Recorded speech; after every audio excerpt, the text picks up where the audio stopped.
Hi, friend Poma. So I'm going to show you how to start your drawing. And what I mean is what to do before you actually start your drawing.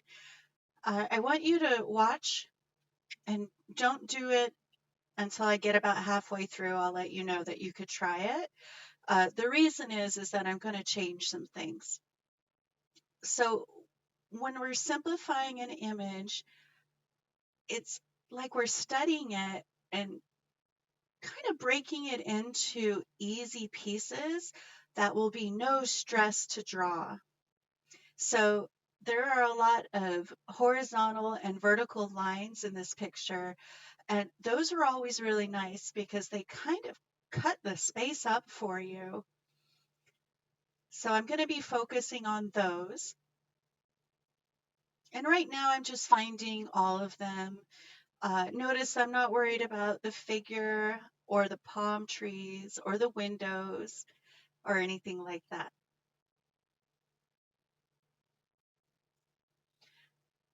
You may not have tracing paper at home. That's what I'm using here. You could probably use just regular copy paper from your printer and tape your original image up into a window when the sun is out. That way the light can shine through. And then put another piece of paper over the original image. And because it's so bright outside, it should work. You should be able to see underneath. If not, there are ways that you can sort of do it by peeking underneath. You'll see me do that later.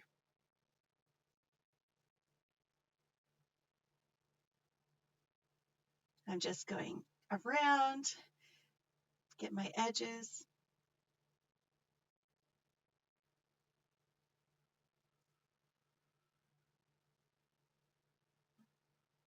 All right, so I already sort of simplified the image, and now I'm going to simplify it even more. So I'm checking to see what I came up with. What does it look like all by itself? And I'm realizing that the diagonal lines, especially the ones that are just slightly diagonal, they're not simple enough. They're not easy enough, right? And what I mean by that is when you're starting the drawing, you don't want to have to think too hard. You're just trying to figure out where everything is going. It's like a puzzle, and you want all your pieces to fit. So if you have to think hard about which way a line should go, or what is that shape, then it's too complicated for this step.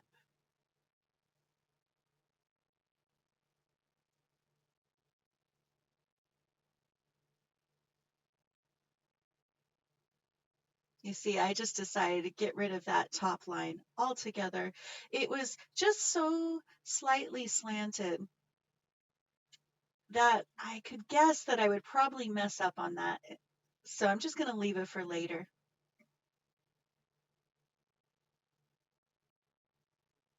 Now I'm using a ruler just to clean up my lines and make them super straight.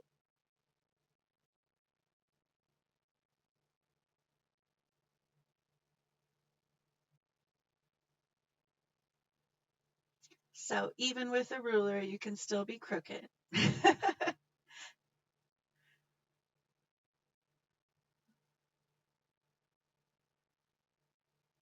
And so now I'm going to fix my crooked line.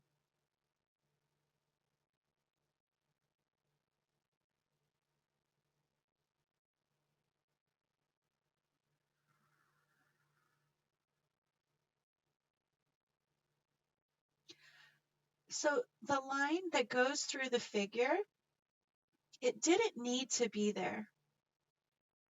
But I knew that having a line down the center of her is going to help us later when we put her in.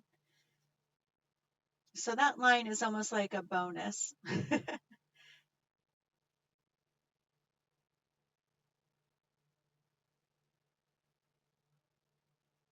All right, so I'm going to add the figure. If you want to, right now, you can pause this video and get the first step done. You're just trying to make sure all those rectangles are all the right size and they all fit together and they look the same. After that, you can place the figure. So I'm going to show you a traditional way to simplify the figure. It's based off of wooden art mannequins. You may have seen them in art stores, little wooden people that you can pose into different positions, right?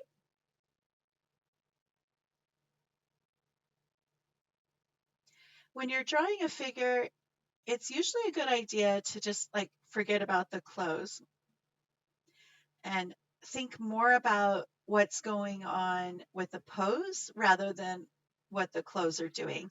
So if you have somebody who is doing maybe a graceful kick, but they're wearing really baggy pants, you should try to imagine what the leg would look like underneath the pants, right? And then you will get a better picture. So I'm adding in two sections for the arms. So the bicep, I just completed the forearms, and now I'm going to do the bicep. You'll also notice that I have circles. What are those circles? So the bigger circles for the shoulder kind of show the shoulder joint, and then the smaller circles are for the elbow joint. Now, when you're putting in your biceps and your forearm, you'll notice if you ever look at a wooden mannequin that it each piece will start out bigger and then taper down. So if you look at your own arm, you'll notice that coming from your shoulder is bigger and then it gets smaller until it goes to your elbow and then it gets big again and then goes smaller even more towards the wrist.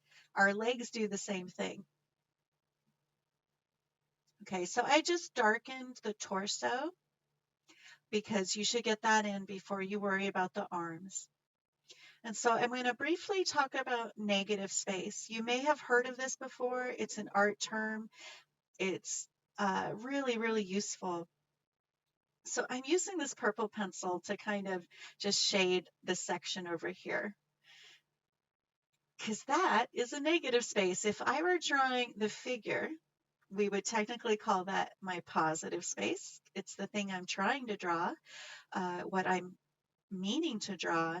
But as a tool, I can use all the shapes around or inside of the thing I'm trying to draw to help me check myself.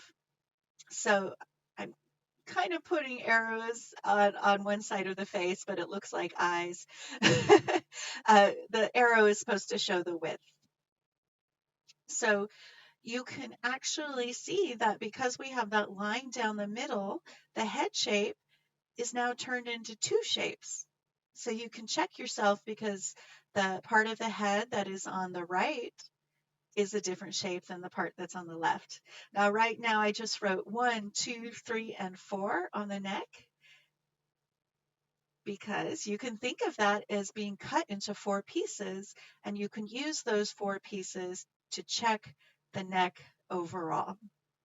It's okay if that doesn't make complete sense. We can go over it more in class. All right, I'll see you then. Bye.